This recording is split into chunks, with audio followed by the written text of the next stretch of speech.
Poverty isn't just about being on benefits. Everybody's suffering at the moment. Everybody that I speak to at the moment is in some sort of struggling state. Ken, there's something going on, like, I don't know, struggling to feed their family, struggling to buy new clothes, Ken, and it's just a case of opening people's eyes to that. Because I often feel that people who are on benefits are kind of hit over the head with this stigma, you know, they sit about doing nothing. We find that very few people actually know their rights. They know, they've been told, well, as long as you comply with what you've signed up to, you'll be fine, but there's never any big discussion with their advisors on the consequences, what their rights are regarding that. Because people are scared to come forward and ask for help, and I think if we could promote it more and people were coming and asking for help, then they'd see just how badly the effect has been on the... I've noticed a massive difference in our ability to feed, clothe and care for my family over the past couple of years, and I've worked, I've no worked, I've been at college, I've been at uni, I've had money, I've not had money, and I've never in my life been in such a desperate situation as what I have in this past year. And if it wasn't for coming along to these groups, then like Anne-Marie, I don't know where it would be. And then I was applying for jobs continually and not hearing anything back, and you know, it becomes soul destroying because you think, what am I doing wrong here? And it affects your mental health, and that in turn affects your kids. Your kids are learning negative behaviour, then as they're growing up, they're not becoming the mature, open-minded, career-seeking individuals that we want them to be, because they're learning negative like. What was school like for you? How did you go to school? Not very good at all. I never enjoyed school. It's not my type of environment. So like I said, I was a bad attender. I didn't go to school all the time. Didn't go to school often, actually. But shortly after, I did enrol on the Prince's Trust course, which was a 12-week course, and I came away feeling a lot better, a more positive person with a lot more qualifications than I did from school. Came away from school with one qualification and came away from a 3-month course with about 12. So just shows you that a different environment can really make a big difference to someone. For me, I didn't finish school at all. Right.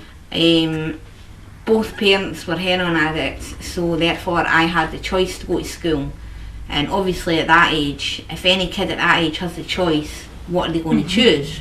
They're going to rebel and not go to school, so that was kind of my problem. And that was the whole reason to going to college all these years later, was to get all the qualifications that I needed to get a half decent life for myself. Right. And how? See, I would never even thought about going for an interview and that, and if it wasn't for the groups and helping me build my self-esteem and helping me cope with things a bit better, then I wouldn't have been able to do it. Don't get me wrong, when I walked into that interview, I was like, oh my god, because there was 108 people sitting. But then I stayed and I went through the interview, and I got my place. I started in September, so. And we have had a couple of occasions where people have been living without any income for weeks, and we've had times where people have suffered quite serious physical consequences. Some people have been quite emaciated. Other people have had medical conditions like diabetes exacerbated to the point where it was really quite critical, and they've ended up hospitalised. My money was sanctioned. If it wasn't for the food bank here, I wouldn't be eating. I wouldn't be the way I am. I don't know when I left my money if I'd going to be back up and running. That's why I come here to see my friends, cup of tea, cup of coffee, messages, and away him. I'm really quite happy with this place. In fact, it's the centre of my universe. So how do you manage to get to the job centre then? I'll get friends to give me a lift along the line, and sometimes they can't even make it, so I walk along. How long does that take? But 3.5 hours. To walk there? Right. When it used to be the old food bank, you didn't get offered really any help, so sometimes you're trying to lug a big heavy bag about 6 miles and everything's falling out the bottom of the bag by the time you get into the next village, and do you know what I mean? But the people round about here are great. Grace gave me a lift home last week with my bag. They go out the Fife for you.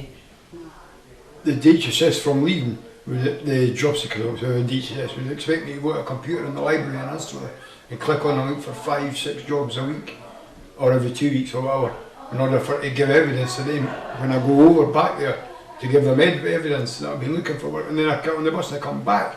So why don't, and they used to do it in the 60s, somebody said, why don't they have a point where I could go in and get on a computer and sign on? And it would save them having to give me £8.50 every 2 weeks. It would save me having to spend that money that I desperately need for electricity and gas. And one fortnight I get my money, I need to pay all my bills and buy in what I can, and then the next fortnight I've got a daughter in Edinburgh, she's only 14, so I've got bus fares away to Edinburgh to pay, then I've got to buy her a lunch, and then I've got to buy her a tea. So I've got to kind of starve for a fortnight. So I come to the food bank, and sometimes they'll help me out more than once, do you know what I mean, knowing that I've had to pay out all that money. Do you know what I mean? Otherwise I don't see her. So it's... I felt like somebody declared war on the poor and the vulnerable. For the first couple of weeks in my new post I was really quite disheartened, and then I started to see all the agencies and the way that they were trying to work together, citizens' advice, you know, the voluntary organisations, and how all the kind of Fife Council particularly seemed to be quite proactive, and the third sector, they're all pulling together. And I think one of the things we've tried, I think all the welfare support assistants have tried to foster across Fife, is a feeling of solidarity when people come into the job club. They come in for a specific thing, but they stay because of the support they receive, and it's not just coming from the staff, it's coming from each other as well. I had all these things that I had to pay out, and it's like, you know, what I need to prioritise here, what's important, what's not important, and you know, just to kind of give me access to that education that I had never needed to worry about before. If you've got any problems, there's always somebody here that you can talk to, and if we didn't have these groups, I guarantee you, the majority of these people would be stuck in their houses, getting into a worse cycle of poverty, into a worse cycle of depression and needs and wants. These groups are amazing, they're amazing.